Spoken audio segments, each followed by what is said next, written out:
बिस्मिल्लाहिर्रहमानिर्रहीम। अस्सलाम वालेकुम स्टूडेंट्स, मेरा नाम इमरान अहमद है और मैं आपका कंप्यूटर साइंस का टीचर हूं। स्टूडेंट्स, आज हम अपनी बुक के चैप्टर नंबर 2 का लेक्चर स्टार्ट करेंगे, जिसके अंदर हम ये देखेंगे कि नेटवर्क प्रोटोकॉल्स कौन कौन से हैं। स्टूडेंट्स, सबसे पहले हम ये देखेंगे नेटवर्क प्रोटोकॉल्स की डेफिनेशन। उसके बाद हम ये देखेंगे कि हमारे पास लोकल एरिया नेटवर्क के अंदर कौन कौन से प्रोटोकॉल्स अवेलेबल हैं और वाइड एरिया नेटवर्क के अंदर कौन कौन से प्रोटोकॉल्स अवेलेबल हैं। तो आइए स्टूडेंट्स, आज का लेक्चर स्टार्ट करते हैं। स्टूडेंट, सबसे पहले हम ये देखेंगे कि नेटवर्क प्रोटोकॉल्स की डेफिनेशन क्या है। The standards and policies comprised of rules and procedures that define communication between two और more devices over network. Students, in short हम ये कह सकते हैं कि रूल्स और रेगुलेशंस जो हम डिफाइन करते हैं नेटवर्क के ऊपर कि एक डिवाइस दूसरी डिवाइस को कैसे डाटा सेंड करेगी, उन रूल्स और रेगुलेशंस को हम प्रोटोकॉल का नाम देते हैं। और प्रोटोकॉल्स के अंदर हमारे पास स्टूडेंट्स कुछ LAN protocols mean local area network protocols available है और कुछ हमारे पास वैन protocols mean wide area network protocols available हैं। लोकल एरिया नेटवर्क प्रोटोकॉल्स के अंदर हम जिन प्रोटोकॉल्स को आज देखेंगे उसमें वेल नोन प्रोटोकॉल है Ethernet, second one is token ring and third one is ARCNET. इन तीन प्रोटोकॉल्स को हम देखेंगे। स्टूडेंट्स, इसके अलावा भी हमारे पास प्रोटोकॉल्स अवेलेबल हैं लोकल नेटवर्क के अंदर, लेकिन हम अपनी बुक को फॉलो करते हुए इन तीन प्रोटोकॉल्स को ही इन डिटेल आज देखेंगे। उसके बाद वाइड एरिया नेटवर्क प्रोटोकॉल्स की हम बात करते हैं तो उसके अंदर हमारे पास ISDN प्रोटोकॉल अवेलेबल है और DSL प्रोटोकॉल अवेलेबल है। इन दो प्रोटोकॉल्स को हम देखेंगे आज। और स्टूडेंट्स, एक प्रोटोकॉल हमारे पास है TCP/IP प्रोटोकॉल। स्टूडेंट्स, ये प्रोटोकॉल लोकल एरिया नेटवर्क और वाइड एरिया नेटवर्क दोनों में ही यूज होता है। That's why we call it hybrid protocol. इसको हम ये नहीं कह सकते कि ये सिर्फ लैन बेस्ड प्रोटोकॉल है या वैन बेस्ड है। इस प्रोटोकॉल को हम दोनों जगहों पे यूज करते हैं या दोनों नेटवर्क्स के अंदर यूज करते हैं। तो आइए स्टूडेंट्स, वन बाय वन को देखते हैं डिटेल से कि ये प्रोटोकॉल कैसे काम करते हैं। स्टूडेंट्स, लोकल एरिया नेटवर्क के अंदर हमारे पास सबसे पहला प्रोटोकॉल है, that is called Ethernet. It is a standard of IEEE। Students, network standards का जो लेक्चर था उसमें मैंने आपको बताया था कि IEEE एक गवर्निंग बॉडी है और ये प्रोटोकॉल आपका जो ईथरनेट है ये IEEE की गवर्निंग बॉडी की तरफ से ही हमें दिया गया है। Most commonly use protocol. Students, local area network के अंदर हमारे पास जो सबसे ज़्यादा प्रोटोकॉल यूज होता है that is called Ethernet. It uses बस टोपोलॉजी। स्टूडेंट्स, अगर टोपोलॉजीज का लेक्चर आपको याद हो तो उसमें मैंने बस टोपोलॉजी के बारे में आपको बताया था। ईथरनेट प्रोटोकॉल बस टोपोलॉजी को ही फॉलो करता है। मैं थोड़ा सा इसका बताता हूँ आपको कि बस टोपोलॉजी को कैसे ईथरनेट फॉलो करता है। इट मीन्स कि हमारे पास एक ही लिंक अवेलेबल होता है जिस लिंक के ऊपर हम तमाम सिस्टम्स को अटैच कर देते हैं। जब तमाम सिस्टम्स को अटैच करते हैं तो इसका ये मतलब है कि एक वक्त में एक ही सिस्टम जो है या कंप्यूटर उस लिंक को यूज़ कर सकता है, जिसके लिए हमने कुछ लिंक एक्सेस मेथड भी देखे थे टोपोलॉजीज के लेक्चर के अंदर, जिसमें से CSMA CD की अगर बात करूं तो ये भी हमने लिंक एक्सेस मेथड के अंदर डिटेल से इसको पढ़ा था। आपका जो ईथरनेट है वो CSMA CD मेथड को एक्सेस करने के लिए यूज़ करता है। मीन CSMA CD मेथड को ईथरनेट के अंदर यूज़ किया जाता है लिंक को एक्सेस करने के लिए, क्योंकि अगर दो सिस्टम सेम टाइम पे कम्युनिकेट करेंगे तो कोलिजन पॉसिबल है। कोलिजन पॉसिबल तो हो सकता है, लेकिन उसको अगर डिटेक्ट कर लिया जाए तो फिर हम इस कोलिजन डिटेक्शन से अपने आप को बचा सकते हैं। तो स्टूडेंट्स, आपके जो ईथरनेट प्रोटोकॉल है ये बस टोपोलॉजी को यूज़ करता है और लिंक एक्सेस मेथड के अंदर ये CSMA CD मेथड जो है उसको यूज़ करता है। तो स्टूडेंट्स, ये हमारे पास था ईथरनेट स्टैंडर्ड। उसके बाद हम बात करते हैं टोकन रिंग प्रोटोकॉल की। स्टूडेंट्स, टोकन रिंग प्रोटोकॉल हमारा IBM एक बॉडी है। IBM stands for international business machine. इस बॉडी ने हमें ये टोकन रिंग प्रोटोकॉल दिया है और ये प्रोटोकॉल यूज़ होता है हमारा रिंग टोपोलॉजी के अंदर। टोपोलॉजीज के लेक्चर के अंदर हमने बात की थी पहले बस टोपोलॉजी की। बस टोपोलॉजी में यूज़ करते हैं ईथरनेट। अब जो रिंग टोपोलॉजी है उसमें आप टोकन रिंग टेक्नोलॉजी को यूज़ करते हैं। इसमें होता क्या है? The method of controlling access to the shared network cable is called token passing. Students, इसके अंदर होता ये है कि आपने अगर देखे फिगर के अंदर आप देख सकते हैं कि आपको एक रिंग की शक्ल के अंदर सिस्टम सारे जो कंप्यूटर सारे अटैच नजर आएंगे और डाटा सिर्फ और सिर्फ एक ही साइड पे कम्युनिकेट कर सकता है। मीन क्लॉकवाइज सिर्फ आपका डाटा सेंड हो सकता है, एंटी क्लॉकवाइज सेंड नहीं हो सकता। तो स्टूडेंट्स, इसके अंदर होता ये है कि हमारे पास एक इलेक्ट्रॉनिक सिग्नल जिसको हम टोकन का नाम देते हैं वो अवेलेबल होता है नेटवर्क के अंदर। किसी भी सिस्टम को जिसने कोई पैकेट किसी दूसरे सिस्टम को सेंड करना है वो उस टोकन को कैप्चर कर लेता है। उस टोकन को कैप्चर करने के बाद वो अपने पैकेट को डेस्टिनेशन की तरफ सेंड कर देता है और जब डेस्टिनेशन पैकेट को रिसीव कर लेती है तब वो टोकन जो है वो सेंडिंग डिवाइस उसको फ्री करती है और फिर वो टोकन किसी और को मिल जाता है और वो उसको यूज़ कर सकता है। तो एक वक्त में इस टोकन रिंग के अंदर एक वक्त में सिर्फ एक ही सिस्टम जो है वो डाटा को सेंड कर सकते हैं, दो सिस्टम सेम टाइम पे कम्युनिकेशन में नहीं कर सकते। That is called token passing. Only one token is available, ये बात मैं अभी आपको बता चुका हूँ कि सिर्फ हमारे पास एक ही टोकन अवेलेबल होता है, जिसके पास वो टोकन होगा वही कम्युनिकेट कर सकते हैं नेटवर्क के ऊपर, कोई और सिस्टम उस टाइम के ऊपर कम्युनिकेशन नहीं कर सकता। No collisions occur in ring topology. Friends इसके अंदर क्योंकि टोकन का कॉन्सेप्ट मौजूद है, जिसके पास टोकन होगा वो कम्युनिकेट कर सकता है, तो इसमें कोलिजन्स का जो है पॉसिबिलिटी है ही नहीं, जिस तरह के हमारे पास बस टोपोलॉजी के अंदर थी कि कोलिजन पॉसिबल हो सकती थी, लेकिन इसके अंदर हमारा कोलिजन पॉसिबल नहीं हो सकती।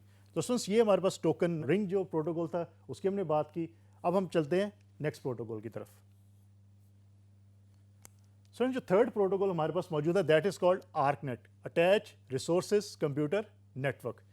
It uses token passing over star and bus topologies. Friends इस प्रोटोकॉल के अंदर अगर आप गौर से देखें, जो मैंने आपको अभी बताया, ये प्रोटोकॉल बेसिकली हाइब्रिड है।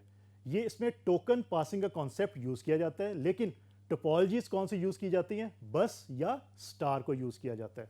क्योंकि अभी हमने बात की कि टोकन पासिंग का जो कॉन्सेप्ट है वो रिंग टोपोलॉजी के अंदर यूज होता है, बस या स्टार के अंदर नहीं होता। लेकिन अगर हम बस टोपोलॉजी या स्टार टोपोलॉजी के अंदर टोकन पासिंग का कॉन्सेप्ट यूज करते हैं तो वो आपका आर्क नेट जो है वो नेटवर्क प्रोटोकॉल बन जाता है। तो फ्रेंड्स इसके अंदर हमारे पास unique protocol topology combination available होता है। प्रोटोकॉल आपके पास टोकन पासिंग और टोपोलॉजी आपके पास बस या स्टार। तो ये बेसिकली कॉम्बिनेशन है इन दोनों चीज़ों का, क्योंकि नॉर्मली हमें पता है कि बस टोपोलॉजी और आपकी जो स्टार टोपोलॉजी है उसके अंदर टोकन पासिंग का कॉन्सेप्ट यूज नहीं करते, लेकिन अगर हम ये कॉन्सेप्ट यूज कर लेते हैं तो आपका आर्कनेट प्रोटोकॉल बन जाता है। It uses either twisted pair cable और कोएक्सियल केबल। स्टूडेंट्स इसके अंदर हम ट्विस्टेड पेयर केबल को भी यूज कर सकते हैं और कोएक्सियल केबल को भी यूज कर सकते हैं। स्टूडेंट्स केबल्स के बारे में मैं आपको चैप्टर नंबर 3 के अंदर इन डिटेल बताऊंगा कि हमारे केबल्स की कौन कौन सी टाइप्स है और ये कैसे काम करती हैं। Fast ARCNET uses fibre optic cable. Students अगर हमने कम्युनिकेशन फास्ट करवानी है तो हमारे पास फास्ट आर्कनेट की टेक्नोलॉजी अवेलेबल है, जिसके अंदर हम फाइबर ऑप्टिक केबल को यूज करते हैं, हम उसके अंदर ट्विस्टेड पेयर या कोएक्सियल केबल को यूज नहीं करते। It is reliable and easy to set up protocol. उसके बाद स्टूडेंट्स ये थे हमारे पास लोकल एरिया नेटवर्क प्रोटोकॉल्स, जिसमें हमने इथरनेट को देखा, उसके बाद टोकन रिंग को देखा और थर्ड में हमने देखा आर्कनेट को। अब हम कुछ बात करते हैं हमारे पास जो wide area network protocols available हैं, जिसमें सबसे पहले ISDN की integrated services digital network protocol. It is a telephone based network infrastructure that allows the transmission of voice and data simultaneously at a high speed. Students basically ये आपका telephone based infrastructure होता है, जिसके अंदर हम ये करते हैं कि वॉइस और डाटा को एक ही केबल के अंदर सिमिल्टेनियसली जो है वो सेंड या रिसीव कर सकते हैं, बट हाई डाटा रेट के साथ। तो स्टूडेंट्स इस काम के लिए हमें जो ज़रूरत पड़ती है वो ISDN अडॉप्टर्स की ज़रूरत पड़ती है। ISDN अडॉप्टर्स के थ्रू हम ये काम कर सकते हैं। इसमें आप टेलीफोन बेस्ड जो हमारा नेटवर्क होता है उसके अंदर हम क्या करते हैं, हम वॉइस और डाटा को सिमिल्टेनियसली सेंड कर देते हैं या रिसीव कर सकते हैं। तो स्टूडेंट्स इसके बाद जो दूसरा हमारे पास wide area network protocol available है उसकी हम बात करते हैं। स्टूडेंट्स जो हमारे पास दूसरा wide area network protocol available है that is called DSL, digital subscriber line. Student DSL के बारे में आप सब लोग आई थिंक जानते होंगे, क्योंकि आप सब लोग के घरों में हो सकता है कि DSL आप लोग यूज़ करते हो। तो आज देखते हैं कि ये कैसे काम करता है। It provides high speed digital data transmission from homes and businesses over existing telephone lines. Students basically ये कॉन्सेप्ट है कि हमारी जो एग्जिस्टिंग टेलीफोन लाइन्स है जिसके थ्रू हम कम्युनिकेट करते हैं, वॉइस कम्युनिकेशन करते हैं, उन्हीं लाइन्स के ऊपर आपको हाई स्पीड जो है वो डिजिटल डाटा ट्रांसमिशन मिल जाती है। आप डाटा को ट्रांसमिट कर सकते हैं, सेंड कर सकते हैं और यूज़ कर सकते हैं। मीन उन्हीं एग्जिस्टिंग टेलीफोन लाइन्स के थ्रू आप इंटरनेट को यूज़ कर सकते हैं। तो वो हमारी DSL टेक्नोलॉजी है। DSL modems are use. Students modems क्या चीज़ है, ये मॉड्यूलेशन और डीमॉड्यूलेशन के लिए एक डिवाइस यूज़ की जाती है, क्योंकि आपकी एग्जिस्टिंग जो टेलीफोन लाइन्स हैं स्टूडेंट्स वो एनालॉग सिग्नल्स को यूज़ करती हैं, वो डिजिटल सिग्नल्स को कैरी नहीं कर सकती। तो हमें DSL मॉडेम्स की ज़रूरत पड़ती है। अगर आपके घर में DSL यूज़ हो रहा है, डेफिनेट बात है कि आप जिस कंपनी से आपने DSL लिया हुआ है उस कंपनी ने आपको कोई ना कोई DSL मॉडेम ज़रूर दिया होगा जो मॉड्यूलेशन और डीमॉड्यूलेशन कर रही है, कि एनालॉग सिग्नल को डिजिटल में कन्वर्ट और डिजिटल को एनालॉग में कन्वर्ट करती है। तो स्टूडेंट्स ये हमारे पास डिजिटल सब्सक्राइबर लाइन थी, या जिसको हम DSL का नाम भी देते हैं। तो ये हमारे पास वाइड एरिया नेटवर्क के दो प्रोटोकॉल्स है। स्टूडेंट्स इसके अलावा भी हमारे पास वाइड एरिया नेटवर्क के अंदर प्रोटोकॉल्स मौजूद है, लेकिन अकॉर्डिंग टू योर बुक हमारे पास ये दो प्रोटोकॉल्स है जिसके बारे में मैंने आपको अभी बता दिया। स्टूडेंट्स अब उसके बाद जो सबसे इंपॉर्टेंट प्रोटोकॉल है वो हमारे पास है TCP/IP। स्टूडेंट्स ये वो प्रोटोकॉल है जिसके बगैर इंटरनेट के ऊपर ट्रांसमिशन पॉसिबल ही नहीं है। इस प्रोटोकॉल को हम लोकल एरिया नेटवर्क के अंदर भी यूज़ करते हैं और वाइड एरिया नेटवर्क के अंदर भी इसको हम यूज़ कर सकते हैं। स्टूडेंट्स बेसिकली ये दो प्रोटोकॉल्स का कॉम्बिनेशन है। TCP one protocol and IP is other protocol. TCP stands for transmission control protocol and IP stands for internet protocol. तो स्टूडेंट्स ये दो प्रोटोकॉल का कॉम्बिनेशन है जिसको हम इंटरनेट के ऊपर या लैन के ऊपर यूज़ करते हैं। It uses both LAN and वैन environments. It is use by every computer on the internet. Students internet के ऊपर जितने भी कंप्यूटर्स यूज़ हो रहे हैं वो इन प्रोटोकॉल्स को TCP और IP को यूज़ लाजमी करते हैं। इसके बगैर कम्युनिकेशन इंटरनेट के ऊपर वो कर ही नहीं सकते। It ensures a reliable connection between the computers over the internet. Students reliable connection का क्या मतलब है?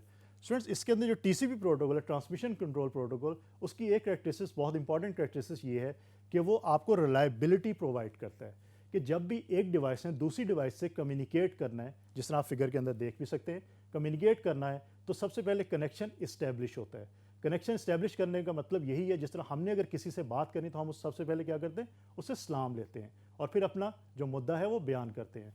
इसी तरह किसी भी कंप्यूटर ने किसी दूसरे कंप्यूटर से कम्युनिकेट करना है अगर इंटरनेट के ऊपर, तो सबसे पहले कनेक्शन इस्टेब्लिश होगा। कनेक्शन इस्टेब्लिश करने के बाद फिर रिक्वेस्ट सेंड की जाएगी और फिर रिक्वेस्ट का एक्नॉलेजमेंट जो है वो रिक्वेस्टर को रिसीव होगी।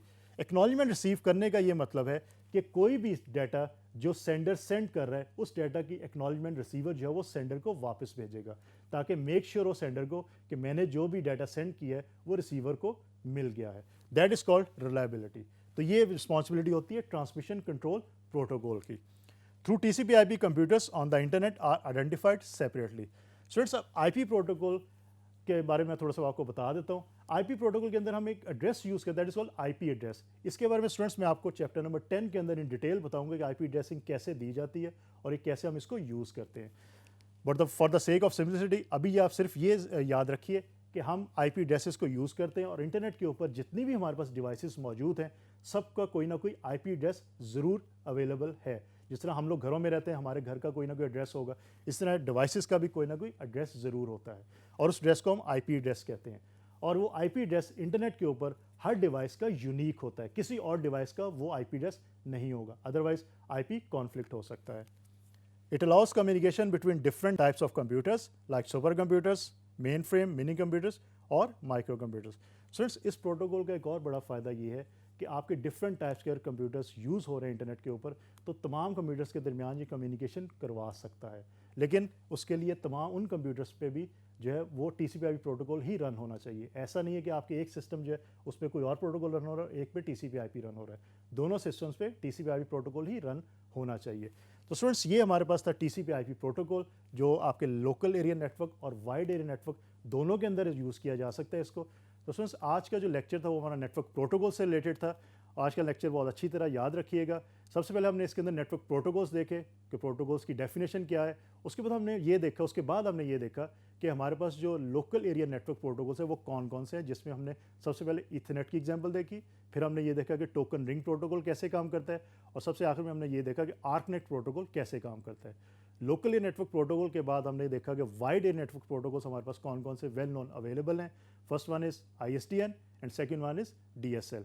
और सबसे आखिर में हमने ये देखा कि हमारे पास एक ऐसा प्रोटोकॉल अवेलेबल है जो लोकल एरिया नेटवर्क के अंदर भी काम करता है और वाइड एरिया नेटवर्क के अंदर भी काम करता है, that is called TCP/IP protocol. तो स्टूडेंट्स होपफुली आज का लेक्चर आपको अच्छी तरह समझ आया होगा। इंशाल्लाह अगली दफ़ा नए लेक्चर के साथ दोबारा मुलाकात होगी, तब तक के लिए अल्लाह हाफिज़।